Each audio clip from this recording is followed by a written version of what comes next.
Selamat malam pemirsa, apa kabar Anda? Senang sekali saya Dwi Anggia kembali hadir ke hadapan Anda di Dua Sisi malam hari ini. Pemirsa, fenomena LGBT kembali menjadi perbincangan hangat di publik setelah penampilan pasangan gay di sebuah platform sosial media yang kemudian viral menjadi bahan perbincangan dan juga berujung dengan hujatan.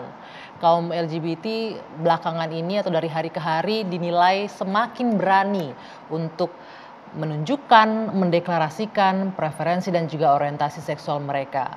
Sebagian masyarakat bisa memaklumi dan menerima kehadiran mereka, tapi tidak sedikit juga yang kemudian menolak dan juga merasa resah dengan fenomena LGBT. Pertanyaan besarnya kemudian adalah apa yang membuat LGBT kini semakin berani untuk menampakkan dirinya ke publik, khususnya di Indonesia, dan apakah benar masyarakat Indonesia sudah semakin permisif dengan kaum LGBT. Kami akan membahasnya di Dua Sisi malam hari ini.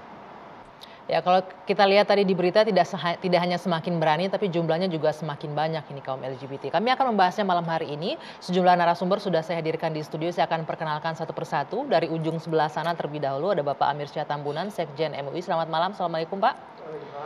Nanti boleh digunakan mic-nya Pak ya. Iya, terima kasih. Kemudian ada Bapak Haikal Hasan, Ketua Majelis Keluarga Indonesia. Ustadz Haikal, saya bisa manggilnya. Selamat malam. Oke. Assalamualaikum. Selamat malam, waalaikumsalam warahmatullahi wabarakatuh. Dan juga ada Mbak Zoya Amirin, seksolog. Selamat malam Mbak Zoya. Selamat malam. Sehat ya? Sehat. Alhamdulillah. Kemudian secara virtual juga bergabung Muammar MK, seorang penulis. Mungkin Anda juga sempat membaca dulu bukunya ya, Jakarta Undercover. Ini sangat fenomenal pada zamannya waktu itu. Halo, selamat malam MK. Selamat malam, assalamualaikum semuanya. Waalaikumsalam. Sehat ya MK ya? Alhamdulillah sehat walafiat. Sehat walafiat. Oke, sebelum ke sana saya mau ke yang di studio dulu nih narasumber saya. Saya mau ke Mbak Zoya. Sebelum dimulai saya ingin informasikan untuk penggunaan masker saya kembalikan, boleh dibuka atau digunakan ya. Mbak boleh digunakan mic-nya ya. Kalau kita lihat ini fenomena LGBT semakin berani di Indonesia. Kenapa nih pertanyaannya? Kemudian Mbak Zoya bisa menjelaskan sedikit nggak sih apa sih sebenarnya itu LGBT ini, kenapa mereka apakah memang karena gaya hidup, faktor genetika, atau sebuah penyakit, atau banyak yang lain bilang kan oh itu penyakit apa segala macam menular dan lain-lain. Apa sih sebenarnya barangnya dan kenapa di Indonesia sekarang belakangan sudah mulai sangat berani untuk menampakkan dirinya? Kalau misalnya soal berani atau tidak, ini sebenarnya juga pengaruh dari teknologi gitu ya, teknologi sosial media. Kita terasa dampak teknologi ini tiba-tiba semua orang bisa beropini. Sayangnya bahwa opinionate atau sebuah opini tidak semata-mata juga adalah fakta. Ya tiba-tiba semua orang jadi komentator, semua orang menjadi ahli berdasarkan pengalaman mereka masing-masing. Jadi itu adalah pedang bermata dua menurut saya. Nah kalau kita mau berbicara mengenai LGB gitu ya, karena kami sebagai psikolog gitu, kami membaginya bahwa LGB atau lesbian, gay dan bisexual itu berbeda dengan transgender, gitu ya. Jadi kami para psikolog dan psikiater seluruh dunia, kami tidak bisa menegakkan sebuah diagnosa tanpa dasar. Ya, jadi ada dasarnya mulai dari ICD-10, ICD-11 gitu ya dari WHO. Lalu di seluruh dunia kami menggunakan DSM yang kelima, Diagnostic Statistical Manual for Mental Disorder. Di Indonesia sendiri kami menegakkan diagnosa berdasarkan PPDGJ yang ketiga ya, Paduan Pedoman Gangguan Jiwa di Indonesia. Nah di sini kami meletakkan bahwa orientasi seksual itu bukanlah sebuah gangguan, bukanlah sebuah penyimpangan. Ya, tapi ketika kita berbicara mengenai transgender atau yang dulunya juga secara klinis kami memasukkan transseksual gitu ya, di mana si individu yang transgender itu adalah individu yang mengidentifikasikan dirinya ya, ekspresi gendernya berbeda dengan kelamin secara biologis ya, jadi kelamin dia dilahirkan. Gitu itu. Jadi, nah kalau kami menyebutnya transseksual ketika dia melakukan operasi dulunya sih seperti itu gitu ya. Jadi ya itu kami harus jelaskan diagnosanya seperti itu. Lesbian, gay, bisexual dan transgender. Ya biar jelas. Sekarang ada lagi tambahnya ki belakangnya ki. Oh gitu. Jadi gini, LGBTQ. di situ kalau lesbian, gay itu masuk dalam homoseksual gitu ya. Sementara kalau bi itu adalah bisexual. Nah kadang ini basicnya kalau kita mau mengikuti skala Kinsey gitu ya, jadi skala orientasi seksual. Orientasi seksual di tengah-tengahnya itu ada biseksual, ada hetero, lalu ada homoseksual. Nah, lalu muncul banyak sekali istilah kan, LGBTQ gitu kan. Q-nya ada yang question, masih mempertanyakan. Ada yang queer gitu, queer itu sebenarnya mereka belum mau mendefinisikan sebagai transgender, transseksual atau apapun lah banyak istilahnya gitu ya. Lalu ada ally, ada intersex gitu ya, juga ada aseksual, lalu ada panseksual di bawahnya biseksual dan sebagainya. Tapi gini, ini bukanlah sebuah kotak gitu ya, bahwa kalau hari ini saya mengidentifikasikan diri saya seperti ini bukan berarti saya besoknya pasti akan pakem seperti itu.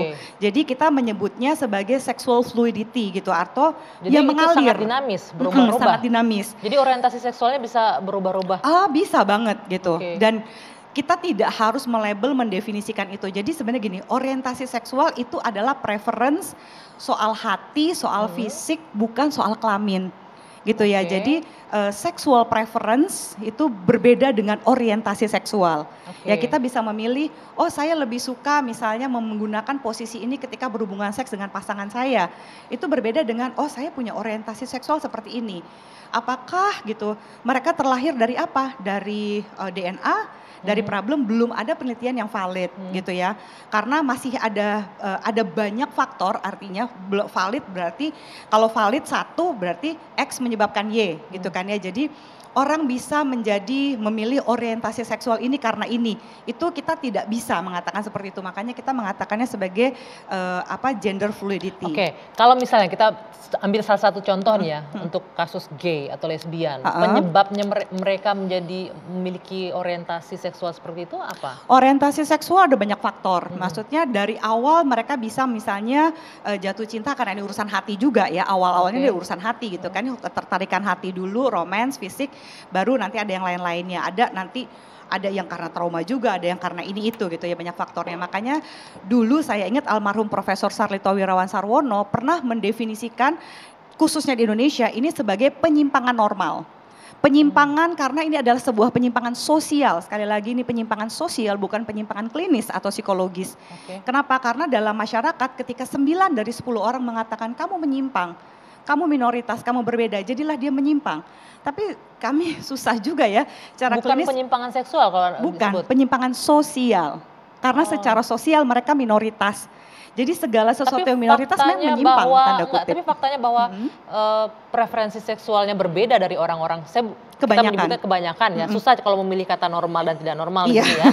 Kebanyakan misalnya ini berbeda itu kan artinya memang orientasi seksualnya berbeda. Orientasi seksual yang berbeda menurut kami kan secara klinis, tapi penyimpangannya adalah penyimpangan sosial bukan penyimpangan klinis. Kenapa? Karena secara sosial ketika saya berbeda gitu dengan kebanyakan orang, jadilah saya menyimpang. Tapi kalau kita masuk ke ranah klinis dan psikologis, ya saya tidak bisa mendiagnosa itu sebagai sebuah penyimpangan. Tadi Anda menyebutkan di awal di Indonesia kita menggunakan pedoman gangguan PPDGJ yang ketiga. Artinya ada gangguan jiwa di situ.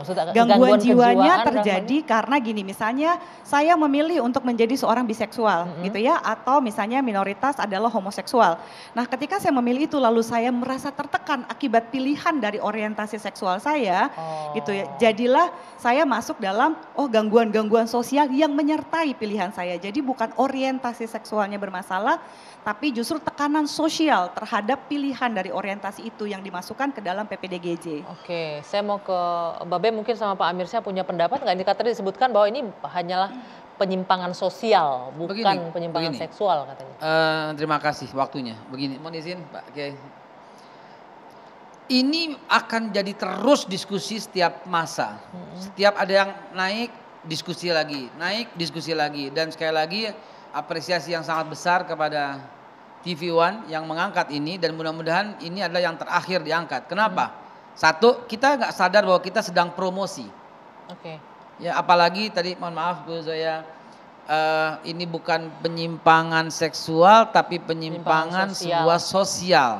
Di mana berlaku kalau 9 orang dari 10 mengatakan itu salah, ternyata salah. Sehingga kita nggak punya pegangan. Kita masyarakat yang berpancasila. Gimana kalau kita pakai patokan itu dulu? Apalagi ntar Kalau mempertimbangkan 90% umat Islam, bagaimana dengan hukum atau fatwa daripada majelis ulama yang harus diikuti oleh semua orang Islam? Nah itu bagian daripada beliau. Tapi saya mau sampaikan Bu Zoya dan Bang MK ya di secara virtual. Ya, secara MK virtual. bergabung, ya. Ini nggak main-main. PBB tahun 2008 melakukan riset ada 800.000 pengidap LGBT. Walaupun saya risih dengan kalimat LGBT kok sepertinya sopan sekali. Kaum homo, kaum lesbi, kaum penyimpangan seksual, kaum amoral. Di 2011 ketika dilakukan survei lagi angkanya menjadi 2.200.000 orang. Berarti penambahannya dari 800.000 ke 2.200.000. Berarti kurang lebih 1.100.000. Lebih dari 100% ya. Bagaimana angka begini? Kalau umpamanya dibagi 12, 97.000 dalam 1 bulan. Kita diskusi 1 jam ini bisa 130 orang terjangkit. Bahasanya Babe mengidap dan terjangkit itu seolah berarti penyakit begitu ya? Penyakit. Ini penyakit yang mesti diobatin. Apa sih yang terjadi di negara ini? Sejak tahun 2014 sudah dimasukkan kok ke dalam undang-undang. Tapi kenapa sampai sekarang ini berapa tahun nggak kelar gitu loh? Komentar dari Pak Mahfud MD yang disampaikan kemarin menjadi viral lagi. Karena Pak Mahfud MD berbicara soal hukum yang ada di Indonesia belum sempat menyentuhnya. Padahal beliau memang bersaksi, tidak diatur ya. Beliau bersaksi sejak tahun 2017, beliau terus mengupayakan supaya ini undang-undang terhadap LGBT ini mesti goal gitu loh. Nah sebelum ke sana saya ingin minta komentar Mbak Zoya tadi. Setuju Mbak Zoya kalau ini disebut sebagai penyakit karena menggunakan bahasa pengidap LGBT, terjangkit. Penyakit katanya tadi. Karena menular, mohon maaf sekali lagi. Karena menular. Betul, begitu menular. Menular, saya jamin menular, silakan. Orang pakar. Kalau gini, saya secara klinis saya tidak bisa menyebut ini sebuah penyakit gitu ya. Karena misalnya gitu, saya menyebutnya sebuah penyakit gitu. Misalnya, bisakah saya aduh saya nggak bisa kerja hari ini Mbak, saya lagi agak-agak lesbian gitu. Nggak bisa gitu, jadi maksudnya kalau menyebut ini sebagai seperti sebuah penyakit flu yang menular gitu atau COVID gitu. Bukan gitu, karena seperti gini ya, misalnya apakah ketika, kalau penularan kita berbicara mengenai keterpaparan.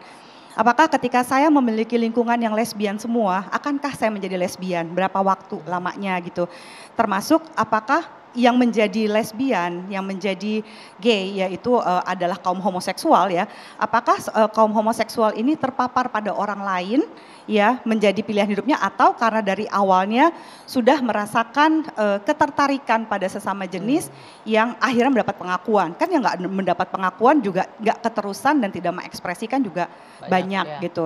Cuma sekarang keterbukaan seperti ini membuat datanya juga jadi ada, tapi seperti kita ketahui data ini kan susah, nggak bisa kayak sensus juga ya gitu, dan etikanya juga kayak bertanya apa orientasi seksual kamu gitu, ini posisinya gimana nih gitu ya dalam urusan privat. Tapi kalau soal menular secara klinis sih jelas gitu, ini bukanlah sebuah penyakit dan ini penularannya tidak seperti itu ya dalam konteks psikologi. Oke, nanti kita lanjutkan ya Bebe, bagaimana tanggapan Bebe bahwa ini bukan penyakit, belum bisa dibuktikan secara klinis begitu ya. Usai jeda kami masih akan lanjutkan, pemirsa Dua Sisi, tetaplah bersama kami.